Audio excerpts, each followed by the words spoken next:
Who's the Spy?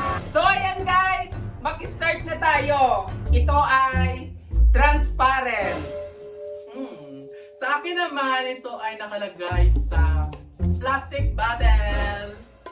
Ako naman, hindi mabubuhay ang tao kung wala ito. Ito ay nilalagay sa bigas o kanin. Sa akin naman, nilalagay din ito, pwedeng ilagay ito sa ulam. Ako, ginagamit ito panligo. Ito ay walang lasa.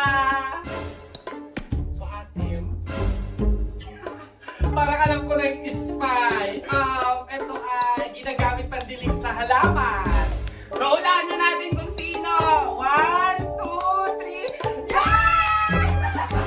3. So ayun mga friend, kung gusto nyo rin maglaro ng ganito through phone, meron ito sa Wayplay. I-search nyo lang yung Who's the Spy. Siguradong sigurado na mag-e-enjoy lahat ng tropa, kaibigan o kahit sino man. Kaya go na! Maglaro na!